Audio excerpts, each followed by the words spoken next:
Alright, welcome to video 2-2. We're going to be studying about a different type of transformation in this lesson called a reflection.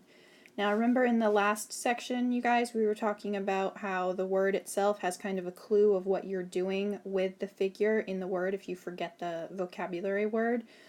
Like we emphasized the SL before, this time we're going to emphasize the FL, and that goes along with the FL of the word flip, because a reflection is taking a figure and flipping it over a line. Now that line can be just an arbitrary line drawn on a grid or on a coordinate plane, or it might be one of the specific X or Y axes or some other line specified on the coordinate plane with an equation of a line.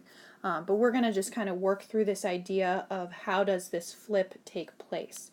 So I'm actually going to skip ahead to page 74, where we're starting to reflect the figure using graph paper. Okay. So the first thing we need to know is what direction, when we do a reflection, the pre-image point flips to. And that has to do with the idea of perpendicular lines, you guys. So perpendicular lines are lines that intersect at right angles. In this figure, we know a right angle has that box symbol there, so that's how we know these two lines, line L and line M, are perpendicular. The symbol, if you've never seen the symbol for perpendicular before, it would look something like this. Line L is perpendicular. It's kind of like an upside down T to line M. That would be one way to write the information you're seeing in the diagram there. The perpendicular bisector is a line that goes perpendicular to any line segment and cuts that segment in half because it goes through the midpoint of the segment. So here we have that line N is the perpendicular, because we see the right angle block there, bisector of segment AB, and it's a bisector as we know because we see these tick marks on each of the parts that line N has cut this line into, and we know that they're equal parts, so we would say this is a perpendicular bisector of the segment. Okay. So anytime we have a reflection, if we have point P initially, and we have line L that P is flipping over for the reflection, what is going to happen is that line L becomes the perpendicular bisector of the segment that joins the pre-image point to the image point. So the distance, in other words, from point P, the pre-image, to the line of reflection is going to be the exact same distance as it will be from the line of reflection out to the image point. Okay, that's if the point P and you're reflecting it is not on the line of reflection itself. If P is on the line, then basically the point doesn't move. P prime is the image of P. They're the exact same point. They don't move, and you can see that kind of right here. I kind of think of like a rotisserie chicken, like when you cook it on a campfire. If you think of when you rotate this point P in space, it's going to kind of travel on a circle around the line, and then if Q is on the spit, if you will, right here, it's not going to turn at all. So it's going to land right on itself. So those are two things to know about reflection. What we're going to start doing now in example 1 is that we're going to start doing that on graph paper or grids. Okay. As we look at example 1, we have a question that asks us to draw the image of triangle ABC after a reflection across line L. So what I would recommend that you do is that you think of what is the original slope, and remember M stands for slope in algebra. So the slope of the original line L, if you look at it and we go ahead and just kind of put our little slope triangle on it, the triangle points down and it's got a rise of -1 and a run of 1. So the slope is -1 for this line of reflection that we're flipping it over. If our perpendicular bisector is perpendicular, then it's going to follow a slope that has an opposite reciprocal relationship that's going to be the perpendicular line. So I always specify, okay, the new lines that we're going to go as far as our direction out from any of these points A, B, and C, if we want it to be perpendicular to this line, L, then we need to know what slope is that going to follow, especially on a grid that's easy to calculate. So we want to know what is the opposite reciprocal of -1. Well, the opposite of -1 is +1. And then the reciprocal of 1, which we can consider as a fraction of 1 over 1 itself, if we flip that, that stays the same, guys. So I always do the slope, and then I do a quick little subscript there. The slope of the perpendicular is going to equal +1.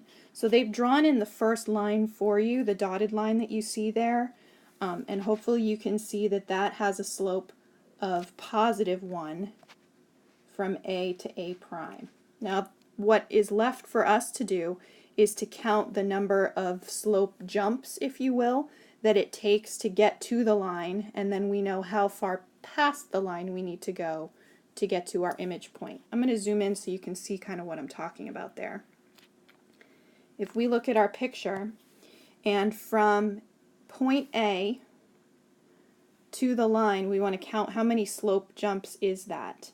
So that is one slope triangle of rise over run of +1, and then another one. So after I go past the line, I want to go 2 more slope jumps as well of +1, and that's going to locate me my point A prime. Okay? Okay, I'm going to zoom back in here. And then we're going to go to our next page where we're just continuing this example 1 part A, because we haven't finished. We've only got one point located. We still need to locate B prime and C prime. And so as you can see on the diagram here, what we have going on is this same exact idea of how many slope jumps does it take to get to the line. It's kind of like how many licks does it take to get to the Tootsie Roll center of a Tootsie Pop, if you will, right? So we've got our slope jump here of 1 from B to the line, so there's only one slope jump on the other side to get to B prime. For C, notice we've got 1, 2, and in this case it's just like a half of a slope jump, so you want to go the same exact half of a slope jump and then one full one and another full one to locate point C. Okay, C prime that is. So that's the process, you guys, of locating the new points when you are on a grid. Okay, zooming out here, we're going to go to example 1 part B. And this time we are still reflecting across line L. Remember, we want to go across the perpendicular bisectors, and in this case notice we have a point that's actually on the line itself. So remember, that one's not going to move. We want to identify to begin with what the slope of line L is. So the slope here, if we identify our slope triangle, is a rise of 1 and a run of 2. So that's 1/2. So as we think about what line the perpendicular bisector lines or the lines of reflection should take, that's going to be opposite reciprocal of 1/2. So flip it and change its sign, remember. -2 is going to be the slope of the lines that we should take. So notice C is going to stay right on itself, so I'm just going to make that C prime right now. If we go from B to B prime, we're going to go with a slope of -2, and I'm going to do that with a red line here so we can see. So that's a rise of -2, or down 2, and a run of 1. Let's see how many jumps we have to get back to the line. Well, that only took 2, so we're going to go 2 more on the other side. 1, 2 jumps of slope of -2. So this point down here is my B prime. Let's see how many it takes from A to the line.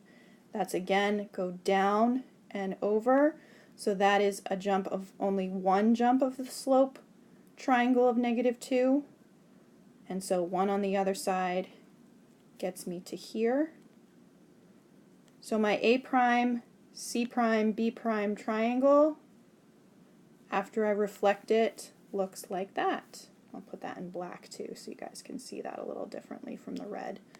So you can see it's identical in shape and it's identical in size when we have a reflection, because remember that's a type of rigid transformation. But what's happened is that it's just flipped over a line, and so its orientation is a little different. And instead of going clockwise around the figure from A to B to C, clockwise takes us the opposite direction, A to C and then B. That's what it means when the orientation switches. But again, it's the same identical figure. So one key here is to use patty paper. Remember, that's the thin stuff that we've been using for our transformations, to trace your original pre-image triangle, and just make sure that when you're done doing all these slope jumps here to get to your points, that you can lay the original triangle on top of the new image triangle and see if they're identical, because they should be. Okay? Okay, zooming back out and a little further down the page here. I would like you to check in and do these same types of reflections on your own in these your turn problems. So you have your turns 5 and 6 that you need to do for the next time we see each other.